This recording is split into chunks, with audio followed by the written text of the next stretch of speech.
Hello and welcome to episode 6 of the Championship Rounds podcast. I'm Andrew, joined by Dan, boxing fan, and Taj, boxing journals on a week. Nothing's really happened in terms of in-ring action. Apart from Bruce Carrington, not really looking like good on Friday night against Cinnamon Sagawa. In a fight that, if I'm being honest, I thought Sagawa just nicked. What do you think, Dan? Yeah.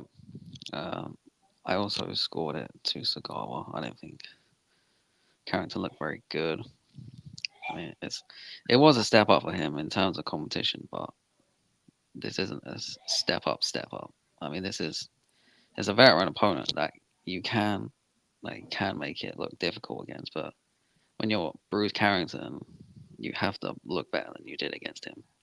Yeah, the way he was talked about. I barely even want to mention the name he was talked about with fighting because it's actually like disrespectful. Look, So, this is a guy who has been touted as the guy who's going to beat Naoya anyway. Is a future opponent for him. absolutely And not. people kept saying that Inoue went just to watch his fight. He didn't. He was there to pick up his Fight of the Year award from BWAA, Boxing Rights Association of America, and happened to pop by and watch Carrington. We'll take a look, and then understandably, he didn't want to stay there for Xander's IS main event. But Like, yeah, Bob Arum was just like, yeah, come and watch him. Do us a favor, get people talking. And he's like, yeah, yeah, sure, what we okay. should not talk about ever again is a Bruce Carrington fighting now anyway because Well, you he can, no, just just shouldn't. not yet. I mean, I it's don't. fine. He's still in a development stage. I mean, He's Yeah, but but 27. he needs to be quicker he, because He's he is 27, mate. 27. He is 27. He's the, it's not a good look. Like they're not even that far away in age. Like really, like he's 27. He's Look, he's he's older. He's older, yeah, than he's Devin older Haney, prospect. Shakur Stevenson, Keyshawn Davis. Significantly older than guys like Mirko Cuello. Sorry, I'm pretty sure he's like a few days older than Nick Bull. Like this guy, this guy ain't young. He's And 27, man. that was what like 12, like 10, like yeah, but I mean, all 13. those guys have had more fights and they turned pro way before him. I do think he's good. He Yeah, but just they looked also have like better amateur experience. significantly. He just looked significantly worse against his best opponent, which obviously is not a great thing. Well, The two judges who gave 7 rounds to him need to be talked to. I'm not gonna lie.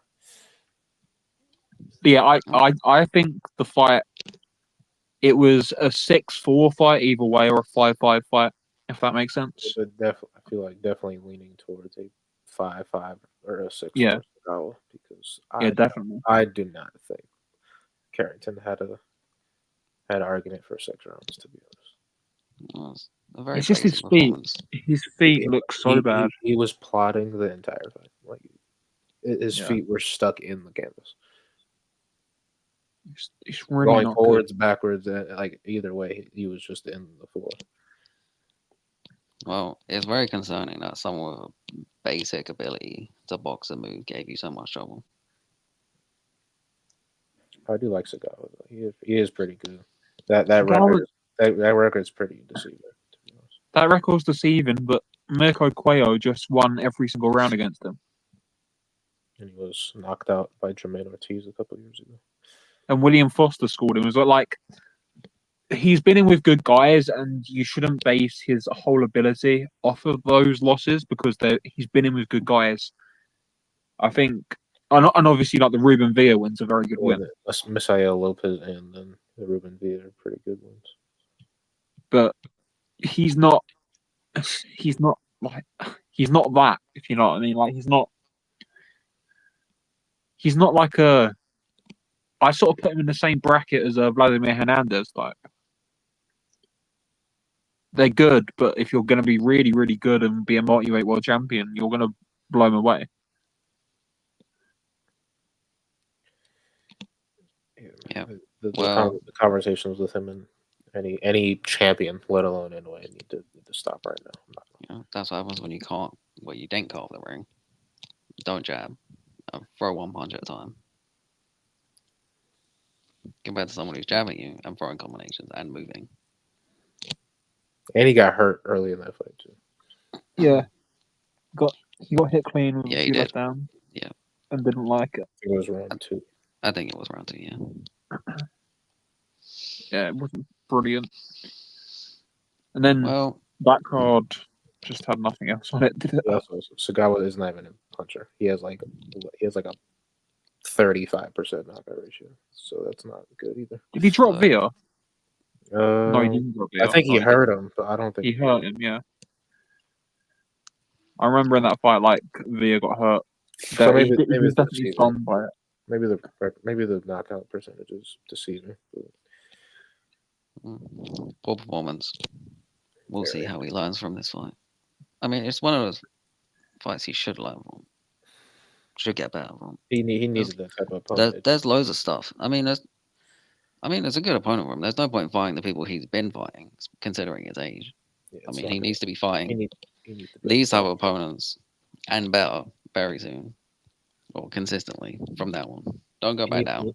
He needs in another competition. boxer type to try to get that. I've got a question. Yes. Who is you favour in a fight between Bruce Carrington and Rhea Abe? I swear Abe retired.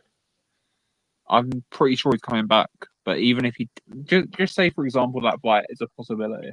Well, that would be kind of weird because Abe is a much. He's even Sagawa's a pretty big, lanky fighter. Abe's even bigger and lankier. And is Sagawa? I forgot. That was that for you. Yeah, I was saying Abe's a southpaw, so it's literally just a bigger, better version of Sagawa. To be honest, Yeah. so that's not a good. If it's like, I don't know how much damage. Like he took a lot of punches and damage from Luis Alberto Lopez, but if we're disregarding, if it's just a fight, it's just a fight over like a fantasy fight. I probably pick Abe to win a decision.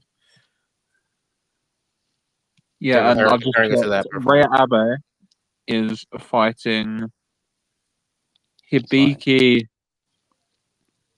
Kawamoto on the 18th. So on the 18th of October for the Karakan Hall. I thought he retired, to be honest, but I think he did, but he must have come out of retirement like that. They all do after a loss. They have a brief period where they don't want to do it anymore. But he's come back. But yeah, stop the anime talk now. Just stop it. Just stop it, man. Let him beat some good fighters first. You know what annoys me about that, yeah? There's more talk about Carrington than there is guys like Rafael Espinoza. That is the best fight. Like the most interesting fight at featherweight in a way. Well, that size difference is insane. I mean, it makes sense that there's more talk for that. I mean, Top Rank care more about Carrington. I feel like they shouldn't though. They're both Top Rank fighters. Well, kind of Top Rank fighter. I mean, Inoue is signed to Top Rank, but I'm not calling him a Top Rank fighter. I feel like they shouldn't though, because Espinoza he might not be as skillful as Carrington, but he's more exciting. He had one of the best fights of the year when he beat Robesi, upset of the year, or one of the upsets of the year. It was. I feel like they should get behind Espinoza more than they should get. Like I get Carrington's a quote prospect, but he's pushing 30. So like, how old is Espinoza? Is he? I think he's also like. I think he's 30. Like 30. 30, yeah. He looks way younger than he actually is, but I think he's actually older than Robesi, if I remember correctly. He's 30. Yeah. Well, I mean, it's also the fact that they've had him since he was his debut, haven't they? As well. Yeah, I get it because he's in the prospect realm, but someone is a world champion, more exciting. has a more recent like viral thing going for him. But I get it, I guess. Yeah, And he's also Espino's not an English speaker either. So. they just had more invested in Bruce Carrington. They didn't really have anything in Espinosa until we beat Rabasi. That Yeah, wasn't even that long he ago. literally came out of nowhere. You want to know the embarrassing thing about last night or Saturday night or no Friday night? I'll try for a third time. Yeah, Solomon Sagawa weighed 123 pounds. I did see that. I was a little. So he was just, He did tire out a little bit near the end, but I still thought he would. yep. Oh man. Um. Also on that show, there was hardly anything. Um. Xander Zayas, I thought looked extremely good against Sosa. I think it's Like, his best opponent to form so far, because he yeah, Sosa just beat Marquez Valle on Pro Box earlier this year, and he's an interesting prospect. Zayas. I don't think he's a prospect anymore compared to the division he's in, I guess, but he is still like coming up. He's And not a prospect anymore. he's 22. pretty young. He's like I He's swear 22. I think he just turned 22 like a couple Yeah. days. I mean, he's ranked top 10 in his division. He's not a prospect. He does kind of feel like one, but he has the skills to not even be. I think they'll take him slow though. Like, you don't want to chuck him in with guys like. Well, I don't see it ever happening, but guys like Ortiz, guys like Madrimov, Boa, you don't chuck him in there yet. You give him a couple more years of fighting this sort of level, maybe a bit above this level before you chuck him in. I think. He's pretty good though.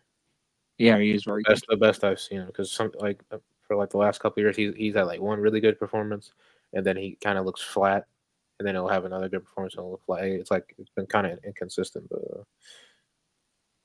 this one was really good. Okay, let me correct that. He's still a prospect. He's not ranked top 10 in this division. But I was gonna say he like is a prospect, but he doesn't really feel like one. Look, he's definitely not ranked top 10 at 154. 154 is a very good division. That's a deep division. He's not ranked top 10. One fighter who certainly isn't ranked top 10 is Vito Milnicki, who fought in the card. I say make that fight. Make that fight in New York's a headliner. Milnicki does tickets. Zayas does tickets. The Puerto Rican against a Jersey Italian. Make that fight. Let Zayas knock his head off and build him from there. See, Because like Jesus Christ, it Milnicki would looked awful. sell. It would sell. But for It would sell. Milnicki, I like Milnicki. He looks He so good. should not fight. They should. I feel like they're at a point where they shouldn't even fight each other. Like it's not really a close race. Milnicki looks so bad the other night, though. So bad. The other fighters that look bad. Well, Tiger Johnson and Floyd Diaz are two fighters that are consistently not that good. They were again not that good. Tiger Johnson should be fed to Polanco, who's actually a very good fighter. Oh yeah, Polanco is the like one of the. He looks good. He's one of those really good. He looked good. Elvis Rodriguez looks fine. Elvis Rodriguez looked like Elvis Rodriguez. The skills are there, but it's just in like he's in first or second gear constantly, and you're just wanting like just put an extra 2 or 3 on the end of it, and you might get him out of there, sort of thing. But he just doesn't. He was cut pretty bad in that fight, so that might have messed him up a little bit. Yeah. And then Saturday was a matchroom show that honestly was probably the worst show they've ever put on the UK. So I'm not going to talk about that. Tell you what was. I'm going to what talk was about by the way? What was about good about that card, other than a couple performances, was the pacing and the timing of the fights. You know how quick that card ended at that card ended at 10 p.m. I'm not And gonna lie.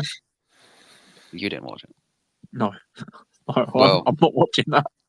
I don't think Todd watched it either, but I did.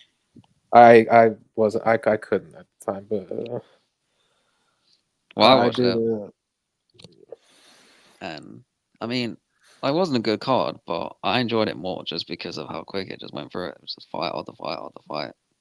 Like no, half eight, no at half 45-minute breaks in between. yeah, at half eight, they were bringing out the co-main event. At like 9:15, they were bringing out the main event. Imagine that on the Frank Warren card. There'd still be It 4 would fights have left. it would have ended 2 hours after that. There'd still be 4 fights left at 9:15 on a Frank Warren card. But It was weird to see Terry Harper come. Like she has not looked good in years. fine. Well, I thought George Liddard put in a career best performance against George Davey. Very, very confident. Look, fought like a puncher when he hasn't fought like that. And Didn't that Davey lose to one of the Franken brothers? Joshua. Yeah, less said about him the better. And Pete McGrail. I mean, I wouldn't say it's like a statement because it's Brad Foster, but at this level, stopping Brad Foster is a bit of a statement. I mean, he's been in with some tough fights, never been stopped. I'm glad he's come And- back a little bit since his knockout loss. Yeah, this is the second fight since getting knocked out. Like Jericho O'Quinn, wasn't it? Yeah. I mean, maybe he's still gonna chase for that rematch. They were gonna rematch. Oh, he should. He was beating on him. They're talking about doing a Dennis McCann fight, aren't they? Yeah. That's good. Which is But- probably the natural next step, but who knows? Well, I see Dennis McCann says he doesn't want that unless Eddie pays him a lot of money. I saw that earlier. He put out the reply to that. Brilliant. But yeah, anyway, I mean, the only way you're really going to stop Brad Foster is to the body, and that was a very good body shot. That looked like it hurt. I'll take your word for it. Good performance from him. That's Foster's 4th loss in the last 5 fights. Oh. You know what? You know what the funny thing with Foster is? His first loss to Jason Cunningham, I thought he pretty clearly won that fight. Yeah. And then since then, he's just fallen off a cliff, like, badly. But Luda, Reese Edwards. And now he's been stopped on 2 by Peter McGrail. Oh, yeah. Galariafy had a waste of time. Brother. Pathetic fight against Sergio Sergio. Oliva. I mean, yeah, sure. You don't want to have like too long out from a big fight, but what was the point? I mean, he didn't really do anything for the first 2 rounds, and then he finally let his hands go and stopped him. I mean, it was a good finish, good left hand, but it was a waste of time. I'm glad he didn't like injure himself because it's like the fight's already been signed with Sonny. Yeah. But like doing mean- that, you shouldn't be doing that. One bad punch, or an elbow or a head clash, he's got an injury or a cut, and the Sonny Edwards fight's off. But thankfully that didn't happen, and roll on that fight, November 11th, November 30th. Talking 14th. talking about Sonny Edwards, his fighter tried to defend his European title on Friday against his brother, Charlie Edwards, taking a unanimous decision win over Thomas Asomba in a fight that I thought was a lot closer than the cards suggested. I had that fight 115, 113, but I did think Charlie Edwards did enough to take that fight. I mean, there wasn't a lot in that fight, to be honest. I also scored at 115, 113 to Charlie Edwards. I mean, Edwards is more active, and I thought Asomba in a lot of the rounds landed the better punches, but there was not enough of them. Yeah, he's just at that stage of Somba where he's been used to fighting like a journeyman, and now he can't get out of that mindset this late on. He's like nearly 40. And like, he'd have success, and then wouldn't throw. But every time he threw, he had success, which was just so frustrating to see. But yeah, Yeah, he landed. I mean, can someone tell Charlie Edwards to stop screaming every time he throws a punch? Please. That was annoying. Oh, and tell him to stop switching southpaw. I mean, that did not go so well. that's so stupid. That's so yeah. That was But bad. the worst moments for him in that fight is when he was southpaw. I mean, Asomba was switching as well, but he was doing fine in both stances. Yeah. Next That up was for him.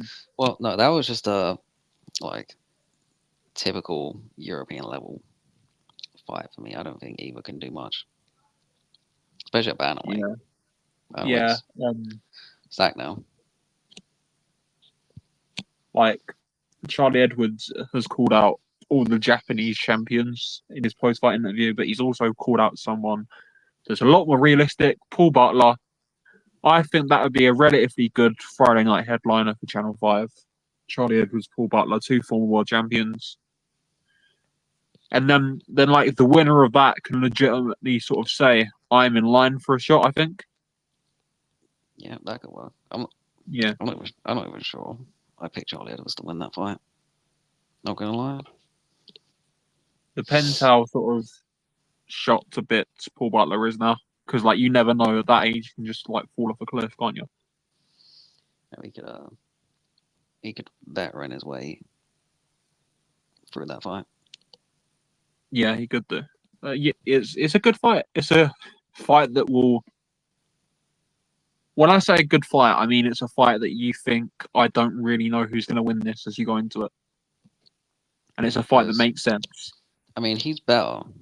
He's a better fighter than Charlie Edwards, but maybe not at this point in his career. Yeah. Yeah. And then this is how bare this weekend was. Daniyar Yelusinov came back, stopped Joe Noine in Almaty. Exceptional fighter, but is 33. Let's see where he goes. He's got a WBC belt at welterweight now. And there's one kid that I just want to put a spotlight on a little bit, I guess. Leonard Perez. He's a Cuban cruiserweight who fought in a IBA pro card in Azerbaijan. He is fantastic. I've gone back and watched some of his career. He's a 6'5" cruiserweight. Looks like he weighs about 230 pounds. He ran through this Venezuelan kid in like under a round, like just beat him up. And I think he's a very, very good fighter. So he's one to sort of look out for, I think. But yeah, this weekend I have nothing else on. Don't know if there's anything like you two know about that you want to bring up, but What happened? I think we covered it. It was pretty bleak. yeah. Well, So. Shaquille Thompson, he stopped Rivals and bent very quickly. Yeah. Reese-Mogg got iced very quickly. Don't piss By me. Ryan Walsh. Yeah. By Ryan Walsh in like 90 seconds, like bro. In like 90 seconds. I was surprised. Maxie Hughes got a last round comeback KO. I forgot about that as well. He did. And that was a good KO as well. Oh, yeah. So the boxing news app. Shout out Rob Tippett. We got cooked. We got cooked that weekend. You know, yeah. I don't mind the GBN. You know what? Sports cards. The GBN cards. I like the GBN cards. They are absolute. In terms of like the promotional business, they are absolute idiots. But they put really good fights on there, and I say that in the most endearing way possible, because on every single show, one of GBM's fighters gets beat because they put really good fights on at that sort of level. And in terms of like small hall promoters in this country, I think I don't know. I quite like the way they're doing things. Sort of guys that have lost in British title fights don't really have anywhere else to go. Can sort of fight another guy in a similar situation on those shows, and they put on really good fights at that sort of British level, I guess. Yeah. Shout out to Izzy Asif. I mean, I like how he's doing it. I'm glad he got a TV deal with his own. So am I. You know, oh yeah, he also does the knockout bonus, doesn't he? Gives people £1,000 and then they get a knockout. Yeah, it's I like the way they're doing things. They seem to be open to working with people, and they're not, you know, they put on good fights Yeah, for the because most part, he was sitting with Eddie Hearn at his show, and that's definitely not because Eddie Hearn was having a show in that exact same arena the next day. and had the weigh in on it. But Yeah, that's another thing. They stopped the fights for half an hour so the Terry Harper weigh in. yeah. Oh god. But anyway, on to more depressing news. Um, Javante Davis is fighting Lamont Roach. God help us. Can I just open this by saying, Taj, you said earlier Bruce Carrington does not beat a champion. I disagree. I think he knocks out Lamont Roach. I don't. I don't hate Lamont Roach. He's pretty like all right to watch, but he's to the point where people talk about Gervonta as like the face of boxing, and that for the last like I was gonna say last blank years, but basically his whole career, he's fighting people we don't need to see him fight. And Lamont Roach, like post pandemic, like post COVID, this might be like compared to the time of where we're at with his career, he's a champion at a higher division. He's apparently the face of boxing. Why are you fighting Lamont Roach? There's literally there's no reason. But yeah, Lamont Roach arguably should have lost every single fight that's gone to a decision post pandemic. so I swear he hasn't even fought that many times post pandemic. Rene Alvarado, Angel Rodriguez, Hector Luis Garcia. He arguably could have lost all of those fights. And the Hector Luis Garcia fight should have been a draw, like regardless, because that last round, the 12th round, Where he it covered. wasn't a knockdown. It wasn't a knockdown, and one of the cards that gave it to Roach had it 113, 114. So if that doesn't get counted, that fight's a draw. And actually, probably Garcia win because Garcia won the rest of that round. Just not a. I feel like we shouldn't bag more on Lamont Roach because, of course, he's going to want to call out someone who's going to give him a lot of money. We should be bagging. I'm not mad at. I'm mad at. Oh, it's just horrible. The whole thing's horrible. It's What's getting the pretty. point? It's pretty common with Gervonta at this point, but fans will be like, "Oh, you'll watch it. It doesn't matter the point. You'll watch it." And for a boxing nerd, I will watch it. I don't want to. I don't want to watch it, but it's going to have to be watched. It's a With foregone. Javante Davis, It's a foregone conclusion. So. with Javante Davis, how many fights throughout his career has there been where you think either A, he's achieving something by winning this fight, or B, he might lose this fight? One. I'd say two. Name the other one. Ryan Garcia and Pedraza, I should say, if I can get my words out. Yeah, with context to that Garcia one, it With doesn't. context to Garcia, yeah, but like it was a big fight that the fans demanded. With multiple stipulations all over it. Yeah, I understand that. But I get it, but it literally, like for me, one. And how many years ago was that? 7. It's about to be 8 years ago. That fight happened. Well, I mean, I liked the Ball-Rios win. Again, Barrios didn't really look good prior to that fight either. did Barrios beat Batar Akhmedov? No. Probably not. There you go. Did he But go like dealt with Ryan looked better. Carl? He's looked Yes. better. He's looked better, has he? Yeah, at welterweight. Didn't his eye just get shot by Fabian Maidana? Maybe. That too. Yeah. Also, again, this is a whole nother division. You can see he's not killing himself to make 140, but he was already looking bad at one. It's not like he was like killing, like he was going through 140 pounds and then fought Gervonta Davis. No, he was going life and death with Ryan Carl and Batur Akhmedov. When the real guys at 140 pounds were Josh Taylor and Regis Prograis and Jose Ramirez. Cue You know, like, cue the Vince McMahon gif. Yes, he's not a 3 division champion. At the time. He's a 2 division champion. At the time, he was a 1 division champion.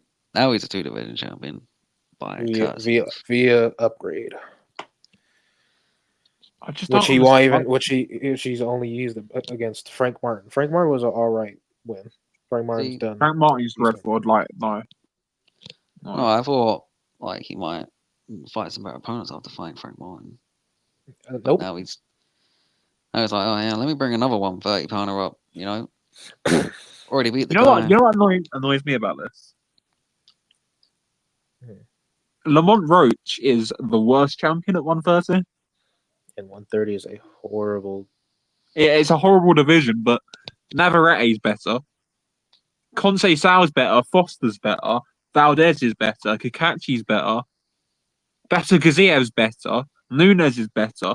Like, there's a whole list of guys at 130 that would knock Lamont Roach out.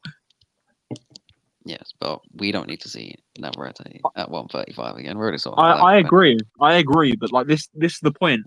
Well, we don't need to see Lamont Roach at 135. Yeah, exactly. He's also not even that big for 130. Like he's not a big person. Oh, it's just annoying. Look, But he's gonna get that bag. So look, like I mean, I'll give Davis credit that he tried to make the Lomachenko fight after 7 years of saying no, but he did try to make it. yeah, I'm not giving Loma credit. said no, so that's not gonna happen. But come on, there's who could he should have fought De Los Santos. That's a much better fight.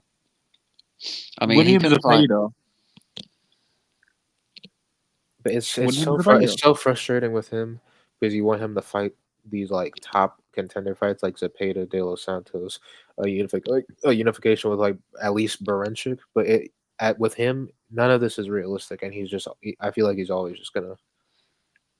This is what I mean. Opponents. No, Like but what's annoying with him is that he's a very good fighter. He can beat all these fighters. That's how we want him to fight these guys. I He would can like beat these him, guys. I would like him to show me that.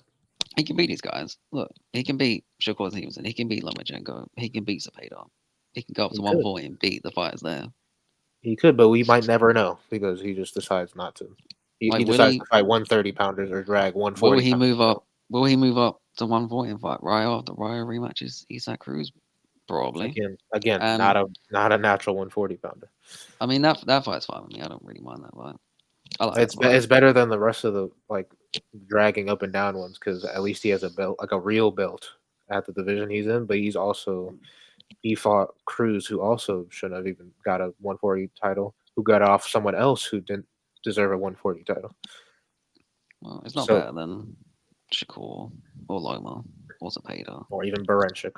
But yeah, Berenchik's a good fight. Well, I'm saying he's not spectacular, but he has a belt as at least unification, something you haven't done yet in your like 10 to 12 year career. That's what I was saying. It's an achievement. You're achieving something by beating Berenchik, yeah. And his best win, which again hasn't even aged well, was nearly 8 years ago. And he has not achieved much after that. I think he's aged fine. I mean, Pedraza went on to win a world title, and he gave lots of aged fine like he right gave, after that, but he gave lots of fighters like a tough fight at 140 as well. I'm just saying, like, look at Pedraza's career. And then, I mean, Keyshawn needed to bring him down from 140 and drain him to stop him. So I'm just saying we should not be talking about Pedraza. Like, Pedraza should be something you talk about. Like after Gervonta's retired, be like, oh, look at his resume. He started off with a pretty good fighter in Pedraza, who went on to become a unified champion. Like how people talk about like Inoue and Taguchi, but you don't go straight to Taguchi when you're talking about Inoue. You don't go straight to the beginning of the higher opponents of his, but you have to go straight back to the front of his like championship career to find a really good fighter. Or a fighter that's good at the time he fought them. like Gamboa, really good fighter. Not when he fought him. He didn't look great against him. Many That's more examples because I can make. that's because the new he fights the top fighters in the divisions Yeah, something constantly, Gervonta and was has done face of boxing should be doing too. But and has done for 10 years now. It's just frustrating. And like if we're saying Carrington's pushing 30, I mean Javonte's he's 30. 30. He's 30 next month. Come on, buddy, get a move on. Start finding some good fighters. Your career's gonna be over before you know Here's it. the thing. I don't want to be a dick here. He's got probably 3 years left in his prime. If that. Yeah. Well, the way And he moves, the way he let's moves just be outside honest the ring, here. who knows? Let's just be honest here. There's a very good chance he ends up on remand or something. Let's be honest. No, That's but why I'm I was just being saying. look at That's the why I was history saying. of his He career. He's hasn't. always in fucking trouble. That's why I was saying. His prime that you said might be 3 years. It could not even be that because of how he acts outside the ring. Yeah, It's not a good. and yeah, you can get people online saying, "Oh, look how much money he's making." Yeah, how does that impact me? How does that impact me? How much money someone else is making? I don't care. It doesn't impact me. I mean, he can make If you're the look. money man, if you're this big mega money man, you can fight whoever you want. So why aren't you? That's what it comes down to. Brilliant fighter, brilliant fighter, but just hasn't had a career that's done like what's he really done? He's done nothing. Well, Like, he's done something, but not enough for how he's talked about. Not nearly enough. and I want to make this clear. He's an exceptional fighter. He's a frustrating person. He's a really good goddamn fighter. Great fighter. I love watching him fight. But he doesn't fight anybody worth like interest. Like 95% of the time. I'm not going crazy over Frank Martin, Lamont Roach, Isaac Cruz. I wasn't even really happy with the Ryan Garcia stuff because you even seen before the fight. This is not even peak fighter you're fighting right now. Even though we know you'll beat him because you're a really good fighter, you're doing extra stuff, and it's just not a good look. Even when Well, you fight a good name, you do some extra stuff. I mean, I'm interested in them just because I like watching them fight, but I'm not interested in them. Yeah, but being you're good interested to see wins. how he'll stop this person because you know what's about to happen. Oh, I know how he's going to stop them. That's what I'm saying. He's going to lose the first 4 rounds by not doing much because that's what he does, and then he's going to turn it up. Then he's Yeah, going to stop. I want to see a fighter that will make him not do that. The last time someone's not made him do that was Santa Cruz, and again he nearly killed him right in front of his dad. But that was 4 years ago, and it Well, was a former bantamweight. So I mean, he didn't. I mean, he won like every round against Ryan Garcia. Maybe not the first round. He probably lost the first round, and then he dominated from there. again, Yep. context with it. I get it. Yeah, rehydration clause. I know I don't like weight. I don't like talking about it, but like it's like he's probably the most prolific one who still does those things. Like or the person who's done it the most recently, along with Canelo who talks about it with Benavidez, but we don't even have to go there with that. I hate talking about like stipulations of a fight when it should just be top fighter versus top fighter, this weight, this belt, fight. It should really be that simple, but it's not. Moving on. Some more news this week. Carlos Canizales is fighting Hanya Pradprasai for the vacant WBC light flyweight title. That's been they're in negotiations for that fight in November in Thailand, I believe, or that's done for November in Thailand. It's a quite interesting fight. I think Canizales He's finally gonna. He might finally win a real title. I think he's a very big favorite in that fight. He has to be. Should Probably be. got beat on crazily by Yudai Shigioka a couple years ago. Who Or a then year went ago. and lost Yeah. to Russo. Yeah, it's unfortunate for your boy. Yeah, it's not good. No, but Prodigy hasn't fought unless he's had those regular Thai fights. I'm not He's sure. had some Thai. He's had some of those Thai fights. Let's be honest. Yeah. It should be. Yeah, he's had 3 of those Thai fights. All right. Yeah, A 15-13-1 fighter, 8-13 fighter, and an 0-1 fighter. All right. Well, he's been active, I guess, but like it's weird with Kanazawa because he was talked about. He's been talked about more in a good light since his loss to Bermudez, and even more since his loss to Kenshiro, but more with Kenshiro because he arguably should have beat Kenshiro.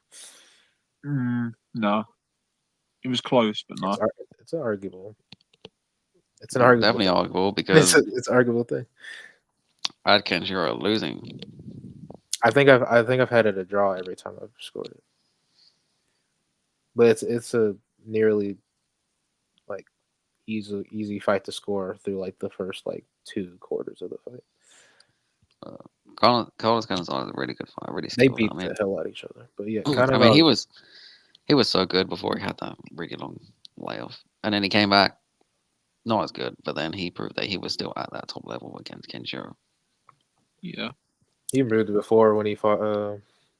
Was it Matayon? yeah, Masion. Who's actually one of Yabuki's. That fight was weird. It ended on a cut, and like I think Mation was really coming back in that fight. But yeah, it was a good performance. And there was a lot. There was Oh, he did. I was about to say something weird point Kanazawa production. did fight since the Kenshiro fight. He had a majority decision against Ivan Garcia. Yeah, ESPN knock.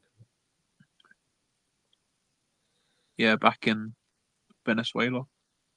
Now I'm thinking about it. I think I feel like this is the fight that people thought that he should have lost against Ball-Rios, which is funny to think about now. But I do think he is like, regardless of the situation with him, I do think he beat Prodisbury. Not sure how, but I mean, he should probably he should be especially with it at life lightweight. yeah, he's a natural. He's like a real life flyweight. Prodisbury's real first life flyweight fight. Because he's had a couple of fights now. I think a couple of his Thai fights were at light flyweight. His last Thai fight was apparently a flyweight. Yeah, he doesn't need to go down for these just mess around fights, but as like a real like regional / world title fight, I think this is his real like it'll be his 108 debut. But I feel like he just like certain fighters who are like champions that then vacate or lose their title and then they get a title shot for the same belt a division higher. Some of them don't really. You feel like some of them don't deserve it, but I feel like Prodigy deserves it because he had like a good reign since beating Juan Hay. It's been a pretty good fighter. Yeah. That should fight be is laser, man. Should be a pretty good fight. Yeah. Should be, because Prodasbury, I mean, he's basically like always in good fights. It's been the list like 3 or 4 times. He had a reign where he was just in like 3 or 4 crazy fights just in a row at minimum weight. Laser man. Yeah. Just laser man. Yeah, because he fought Nebukio, he fought Tanaka twice. Who was the other one that he fought? Laser man. Laser man. Yeah. Nebukio. Yeah. Laser man. What a man that man is. What a name. The amount I butcher names, there's no way I'm saying that. But yeah. They just say basically Pacquiao, basically. Nebukio. It's Nebukio. Well, we just call him the Pacquiao. Oh yeah, he also fought Wanning, didn't he? That was a good fight. Yeah. Twice. Other news, Fundora,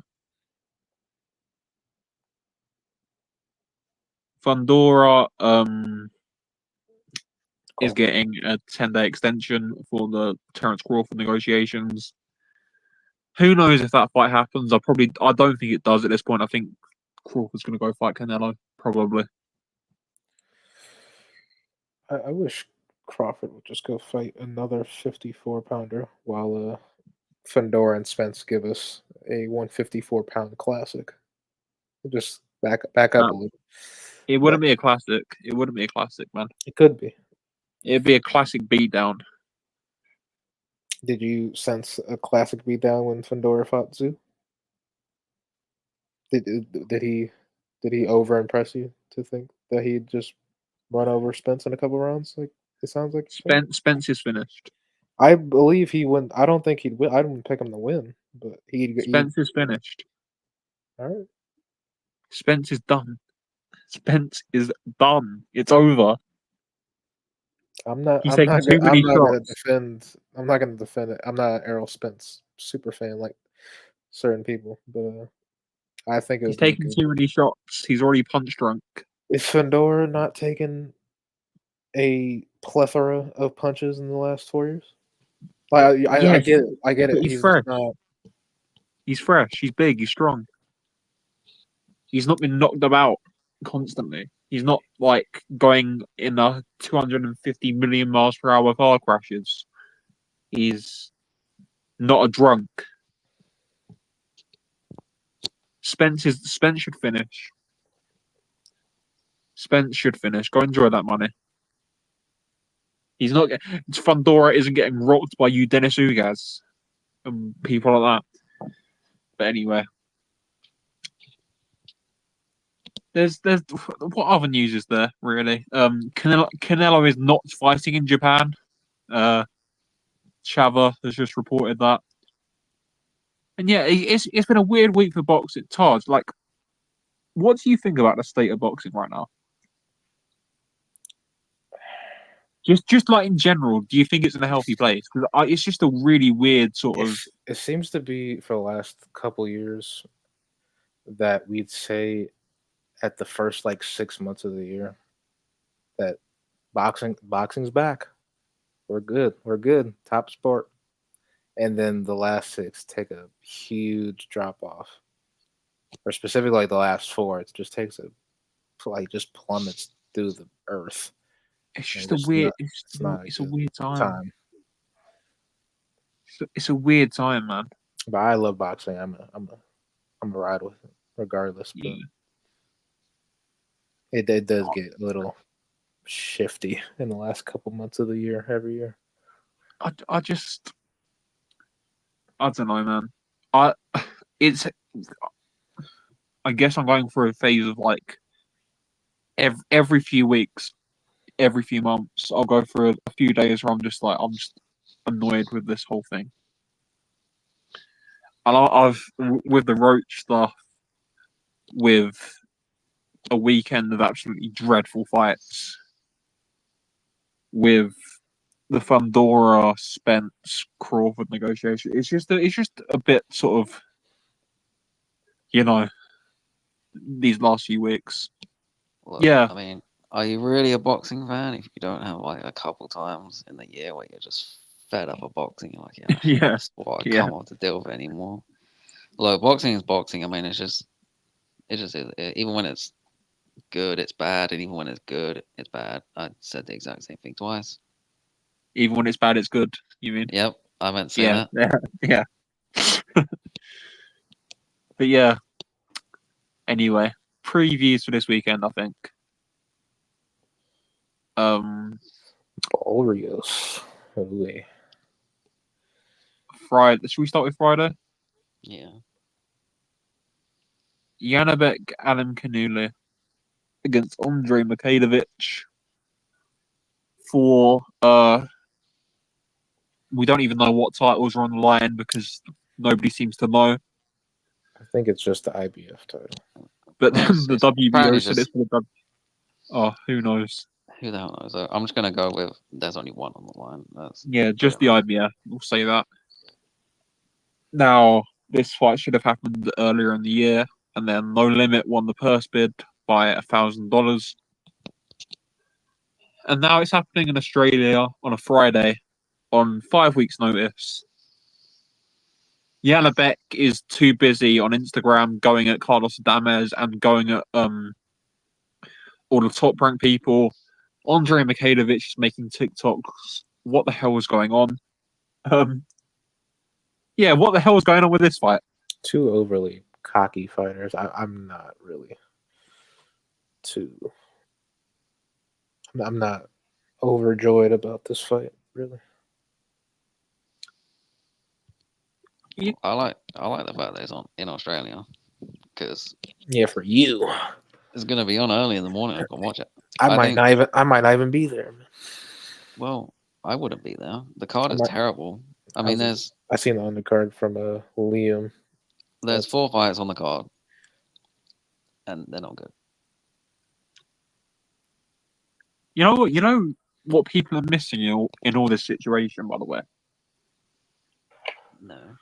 There's been all this drama about what belts on the line, about Janibek being done at the weight, about these pullouts, changing dates. Is it on the zoo card? Is it not? Purse bids winning by $1,000.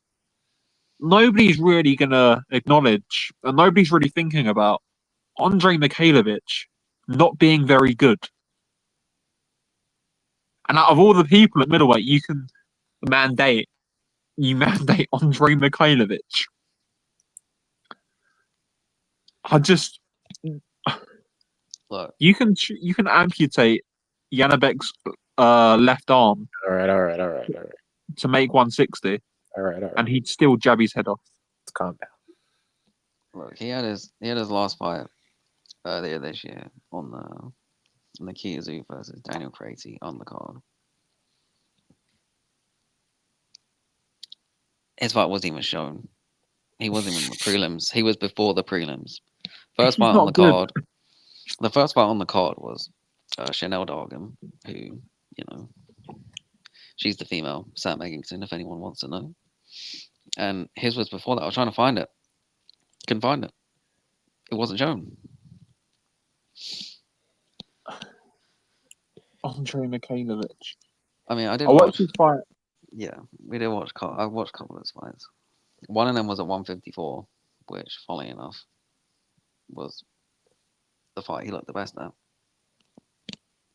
Saltarin, the unbeaten kid he fought last year, from Venezuela, dropped him in the first round First 15 seconds. First 15 seconds, boom, with a southpaw right hook. jump scared me. I didn't even expect it. I was like, what? He just got dropped. Janibek's winning this fight. The weight thing is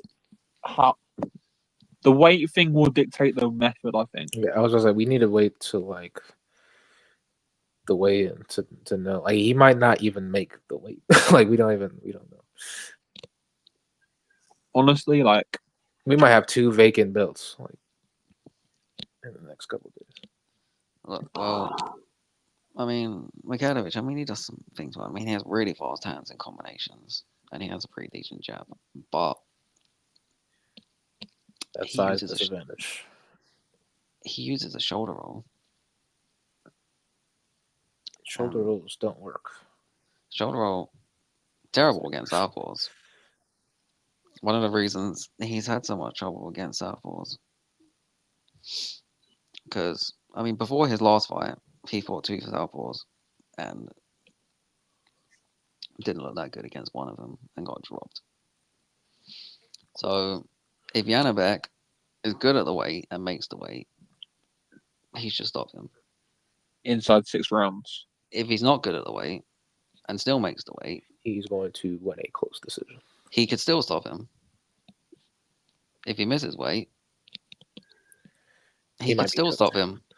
Yeah, I don't think the fight happens if he misses weight. I just think they'll pull Mikhailovich out, and it then might depend on how much he misses weight by. Depends Because how if it's much just he by like a pound, then they'll go through. no, they'll pull him out. They'll pull him out because there's no need to risk it. He's not very good. They know he's losing this fight. He might not Yeah. get another chance at the belt. No, he will though because they'll strip him. I don't. This is a mandated fight. and No Limit have the rights to the fight. If Janibek misses, he's going to get stripped. I would put money that he will make the weight. It just depends on how good he might look like a zombie. Here's a question: I think it does he make the second day weigh-in? I forgot about that. He might not do that. That's what he might not make that. Yeah, that's why he wants the WBO belt on the line so much. He went up to do it. He's like, let me keep one of them, please. Because they don't have that.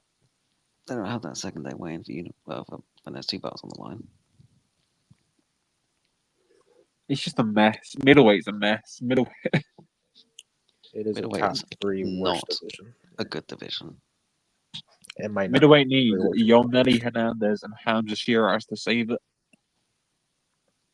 They won't be. Shiraz won't be there for much longer either. So it'll be a wasteland for a good amount of time. It says something when relatively recently Nathan Heaney was ranked in the top 10. Here, look at him now. He's cooked. He's washed. He's washed off 2 losses. A draw and a loss. I draw. Oh, yeah. Yeah. But he's taking so much punishment in those 2 fights. Yeah. But yeah, that's Friday. Saturday evening in the UK. WBA featherweight champion Nick Ball defends against Ronnie Rios. Another depressing fight. Another big sigh of a fight. Ronnie Rios, who's, let's be honest, made a career at 122 by losing every single big fight he's ever been in. I think that's fair. Moves up, has 1 win on Pro Box TV, and gets a title shot. I expect Nick Ball to run him over, just beat him up, set a pace too high, be too physical, be too strong, punch too hard. Just the typical Nick Ball thing, and I think Rios will fold, and Nick Ball will get to him probably around 8 or 9. I like Ronnie Rios, but there's literally no reason why he's in a title fight in 2024. At 126. At 126 as well. It's just pitiful. I was gonna say Nick Ball needs the opponent to look good because he hasn't looked particularly good. He looked really bad against Vargas, even while scoring 2 knockdowns, and then he, at least to me, and I feel like a lot of people think he shouldn't even got the Ford win. That Ford fight was close. It was a very close fight. Close, but I don't think he won that. It could have gone either way.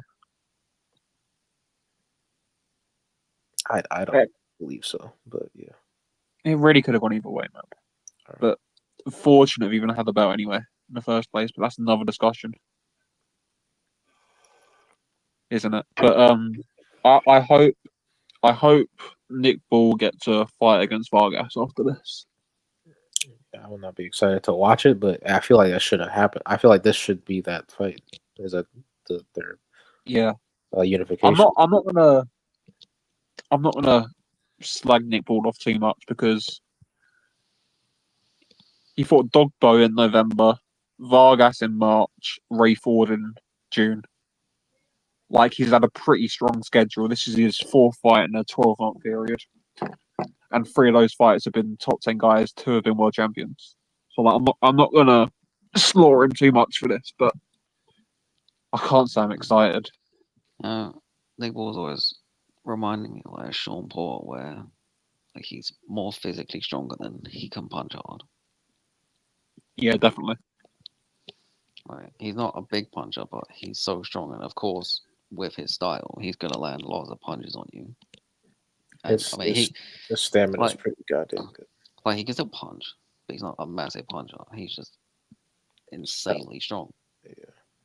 I mean, Ronnie Rios, he's also strong, but he's not really a featherweight. Not at the weight.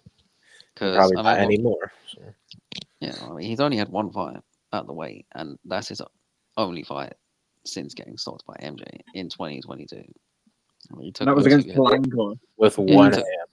Took 2 years off and came back and fought Nicholas Palanco on Pro Box. Shout out to Pro Box.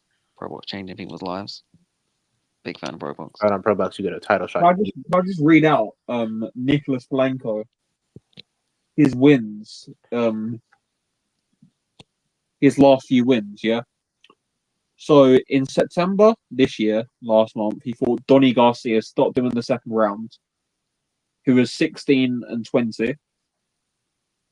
Then 2 weeks later, he got stopped by Haven Brady Jr. That was his last fight on the 28th. He's got one win over a guy that's 16-20. Then in February this year, he beat Manuel Gonzalez Garcia, who's 22, 34-2. Then his last win before that was in 2021, December, against Marvin Acevedo, and it was a majority decision against someone who was at 11-10-2. Last fight before that was a draw against the same guy.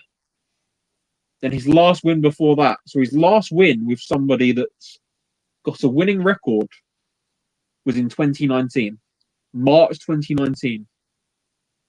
A unanimous decision win over Robinson Garcia, who was 10-8 over 6 rounds. That is Rohan Palanco. Or Nicholas Palanco, sorry, not Rohan. But that is Nicholas Palanco.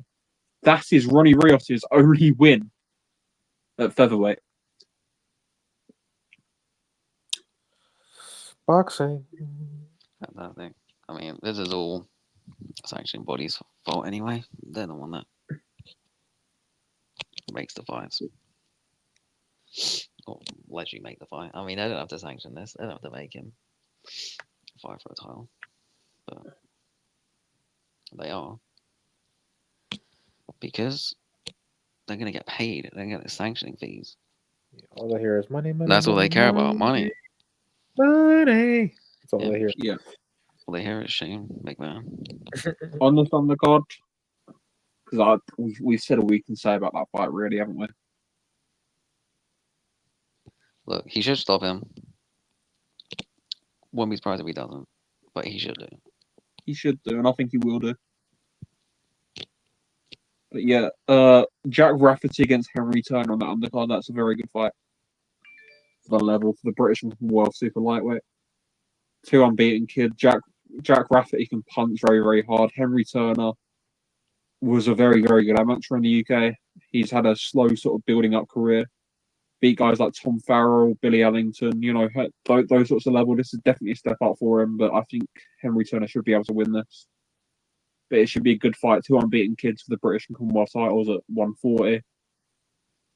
Andrew Kane, British and Commonwealth champion at bantamweight, is fighting for an international belt. He can punch very, very hard. He had a fight of the year contender with Beluta last year.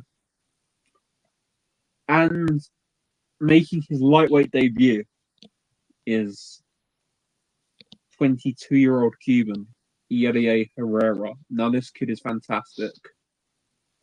This is what I'm most excited for on this card, because this kid is genuinely a phenom. Like, he's just ridiculous. He punches so hard. Yadier Herrera. He is so good. A big southpaw, big for lightweight, even bigger for super feather, where he probably will campaign. He's doing interviews threatening to kill Lee Wood. He's just, but he punches so hard. Like, if you look at the way he smashed up Jeff Afori in 2023, and literally, like, Jeff Afori, like, I know it's Jeff Afori and he's area level, but nobody does that to Jeff Afori, and he was doing that to Jeff Afori at 20 years of age. This kid's fantastic, man. This kid is fantastic. Big southpaw, can punch. Just brilliant. A brilliant signing for Queensborough. He is. I mean, if you regularly watch British cards, then Jack Rafferty versus Henry Turner, that's right up your alley. I mean, that's a classic, typical Great British fight. And, they usually deliver, to be honest.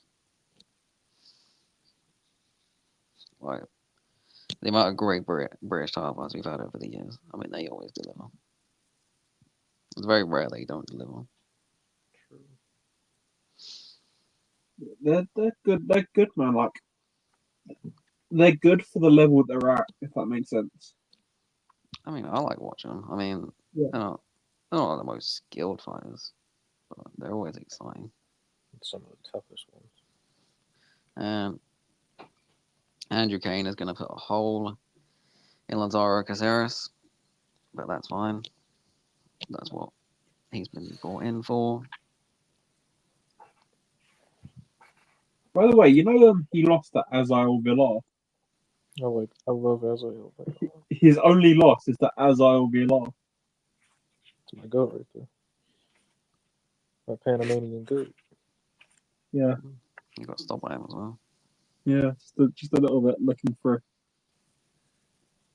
But I'm like, yeah, looking at this kid's record, this ain't gonna go more than 2 rounds, is No. it? And if it does, discussions. Well, you Well, I never mean, know. I mean, discussions look, were there after the Beluta fight, mate. So we know what we're dealing with here. yeah, but I mean, he's not Beluga. I mean, Beluga is like good quality European level test. But I mean, you never know. They're British fighters. I mean, they can look good, great, or absolutely terrible. You never know what you're gonna get. Yeah. That's why we watch. Also, one notable name, by the way, on this card, James McGivern. He absolutely iced Rashid Omar on the Pierce O'Leary versus who did he fight? Dara Foley undercard. He cleaned someone out badly with one punch. Rashid Omar against James McGivern. James McGivern is Queensbury have now signed him, and he's fighting on this card as well. So that's a notable name. And I've just scrolled down to the bottom of the box rec page, and you can't escape the Furies. Yeah, There's one, War Fury's yeah, on this card. another Yeah, one. God, I had to type him in when I was doing the schedule. Yeah, that James McGivern knockout. It's in the thread. Well, that's it will be great. in the thread, but it's in the list for the thread. But yeah, again, like it's a mark in time sort of. It's just a something to watch on Saturday. As I said, I'm not really excited for anything apart from Yadir Herrera on that card. If I'm being honest. And I'm only excited for that because I like watching Yadir Herrera. I'm not necessarily enthusiastic about the fight.